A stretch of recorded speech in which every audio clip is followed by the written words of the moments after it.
Happy Hanukkah. Welcome back to Mets Daily. I'm your host, Jake Brown, at Jake Brown Live on all social media. Make sure you follow me on all socials. Make sure you subscribe to the channel. Smash that thumbs up on this video right now and leave your comments below as we always read your comments. Monday, December 15th, 2025. Obviously, Mets news happening over the weekend. Jorge Polanco. Hip, hip, Jorge. Mets have signed Jorge Polanco to a 2-year, $40 million deal. Now, let's go over the layers to this. First off, I think we all heard this news and were a little bit surprised. None of us expected Jorge Polanco to end up being the guy that the Mets signed because they have a bunch of middle infielders. You know, this was not a name I was expecting. Now, Jorge Polanco is a guy that I loved going into the offseason, assuming they had not gotten Marcus Semien and they were moving on from McNeil. I wanted Jorge Polanco at second base. So I think what the Mets are doing here, and I know the word is that he would play some first base. I don't see a lot of first base because that obviously doesn't fit the Mets run prevention model with Jorge Polanco, who's never played at first base. He played one inning last season, and not even a full inning, in the bottom of the ninth for the Mariners at first base. But what Jorge Polanco brings to the Mets, one, he's a good hitter. You know, Jorge Polanco is a professional. The guy's made an all-star team. The guy just came off a 26-homer, 78 RBI season. The guy just came off a postseason where he had 2 homers off Tariq Skubal and hit 3 playoff homers and had some huge clutch hits. This is a guy who has consistently hit in the clutch, especially last season. This is a guy that was raved about in Seattle that I think Mariners fans were sad that he's gone. You know, everyone talked about Jorge Polanco with high regard as kind of a veteran, a leader, a good clubhouse presence.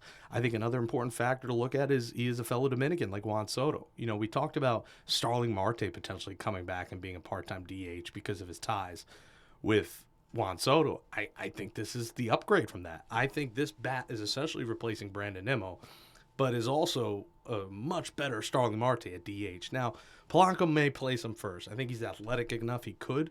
He was not good defensively in the middle infield. He improved in 2025, but this is a guy who did put up those numbers in a notorious pitcher's park in Seattle. So if Polanco could put those numbers up in Seattle, you got to imagine playing at Citi Field and obviously road stadiums. That Jorge Polanco could still have another good season. That was in 138 games. Polanco, 32 years old, he'll turn 33 in July. 12 big league seasons under his belt. Again, was an all-star in 2019. He had 33 and 98 in 2021 for the Twins.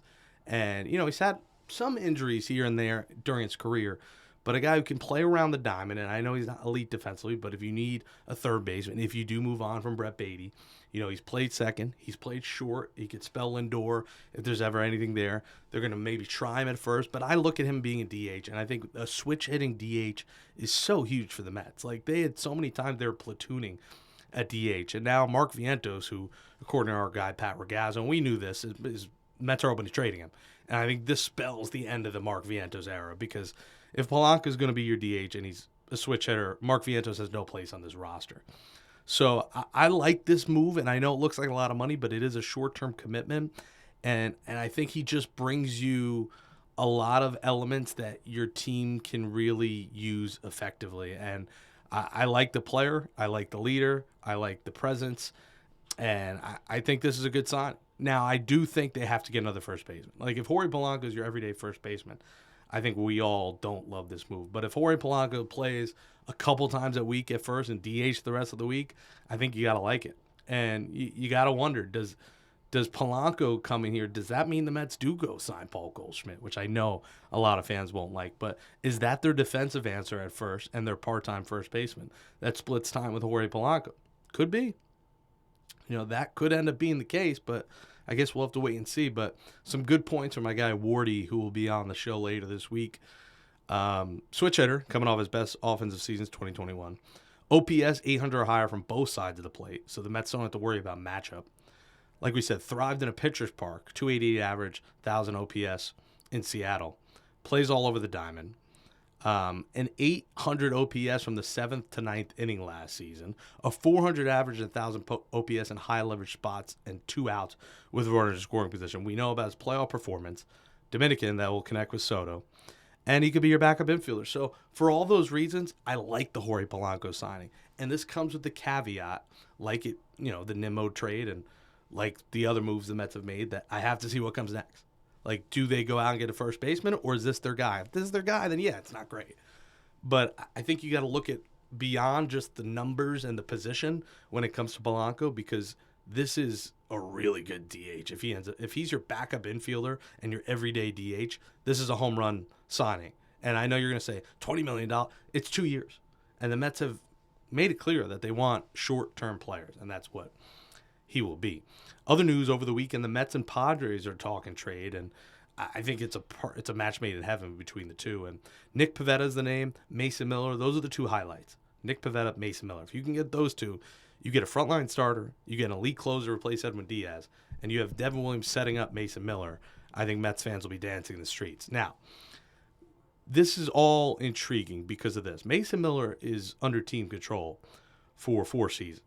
Mason Miller is not going to be easy to get. You know, they had to give away a top 5 prospect in baseball to get Mason Miller. So, to me, it screams that the Mets would maybe have to give up McLean or Benj, and they're untouchable. But this would be a trade that would have to include Tong, potentially Jet Williams, and more. So, I think you got to talk to them. But here's the other layers to this. Morejon, Estrada, Laureano. Those are the other guys talked about in the deal. Morejon is under contract, under team control for only 1 more year. And same for Laureano. Pivetta has an opt-out after 2026. So to me, what this says is the Mets are interested in these guys because they come off the books in 2026. So if they get Pivetta's probably going to opt out, assuming he's healthy and has a good season, whether it's with the Mets or if he stays with the Padres or he's traded elsewhere. Nick Pivetta will make $20.5 million in 2026. He has an opt-out available. In 2027, he would only make $14 million. So to me, that says Pivetta, good season, he opts out. This becomes a short-term commitment for the Mets. Laureano is a guy that is coming off a really good year, that plays the outfield, that you could make your everyday left fielder, and then assumingly Carson Benj gets the center field spot along with Tyrone Taylor.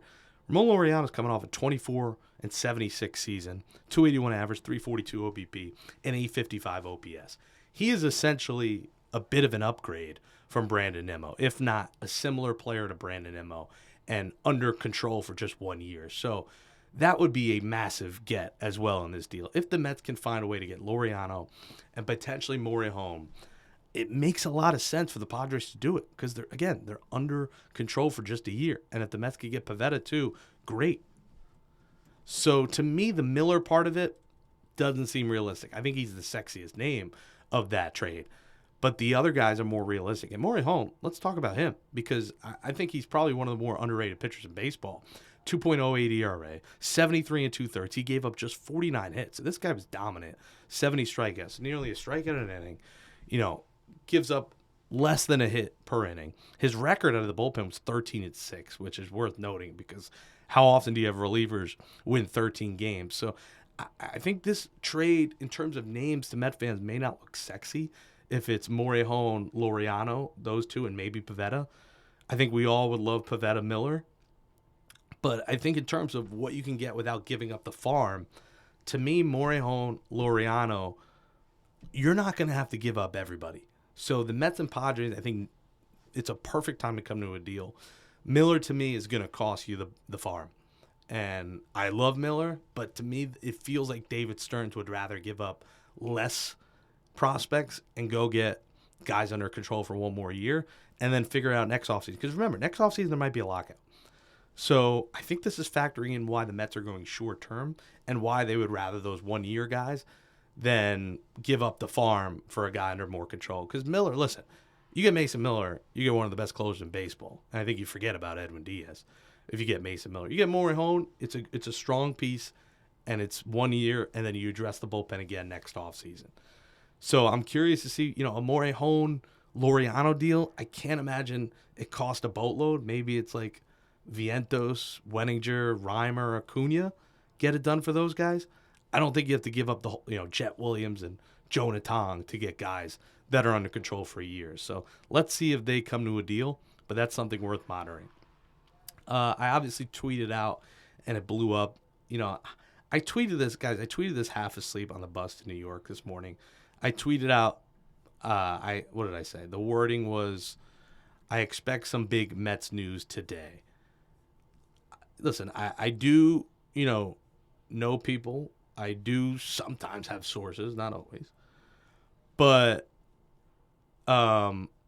this one was just a gut feeling. And I know it blew up today on Twitter. And I'm sorry if I fooled you. I wasn't trying to fool anyone. I wasn't going for clicks. I honestly did not expect it. It's been up a couple hours. It's got 100,000 views. I did not expect people to lose their minds, but I understand where the emotions at are Met fans, and we're all craving good news from obviously the bad news from Met fans who are going to miss Pete and Diaz and Nimmo and everything that's happened in the last week. That was a gut. Well, luckily something happened. Makes me look a little bit better because obviously people are roasting me saying nothing's going to happen. If nothing happens, you're a clown. They have signed Cristian Pache to a minor league deal. Now, obviously, that's not big news. It is news. That's according to our guy, Pat Regazzo of Mets on SI. This is a guy that will provide some minor league depth in the outfield. He's played all 3 outfield spots. He was last in Major League Baseball in 2024. So this is a guy that comes up if there's 4 injuries. I know everyone's going to say stingy Stearns, sleepy Stearns, dumpster diving, but I don't expect him to make the roster unless there's 4 guys that get hurt in the outfield. This is a guy with big league experience, though. He's got 5 years under his belt. Only 251 games, 181 average. Obviously, the numbers are not good. But he does play all 3 outfield positions, and God forbid something happens, I think he is a good minor league depth piece. He'll have a non-roster invite to spring training. So, again, don't expect Cristian Pache to make the roster. Don't expect him to play unless a bunch of guys get hurt. I don't want to see the comments dumpster diving. You need depth pieces. That's what this is. David Stearns loves those depth pieces. That's exactly what Cristian Pache is. So before, spilling your coffee this morning and yelling about stingy Stearns, just know he is a depth piece. Some breaking news as we're about to wrap up the show today. The Phillies have signed Adolis Garcia. So Adolis Garcia has signed a 1-year, $10 million deal with the Philadelphia Phillies. There's a corner outfield name off the board for the Mets. I didn't expect them to go for Garcia. Decent defender, strikes out a lot, hits a bunch of homers. Good move, I think, for the Phillies in that ballpark. Adolis Garcia makes a lot of sense, as they potentially move on from Nick Castellanos this offseason. So the Phillies have signed Adolis Garcia to a 1-year deal. We got to go for now, guys. We'll get back to your comments tomorrow. Keep leaving them. We will read them on tomorrow's Mets Daily. We'll see if some actual big news hits. They'll vindicate me from people in my mentions right now. Again, follow me at Jake Brown Live. Smash that thumbs up on this video. Keep on commenting, sharing Mets Daily. Do you want to do this trade with the Padres? What do you think it'll cost? Do you like the Jorge Polanco signing? What do you see the Mets doing next? Is it Murakami? Is it Akamoto? Is it Goldschmidt? What do they do? Do they sign for Amber Valdez? Are they in on Bellinger? Let me know in the comments below, and we'll talk to you tomorrow. Happy Hanukkah, everybody, right here on Mets Daily.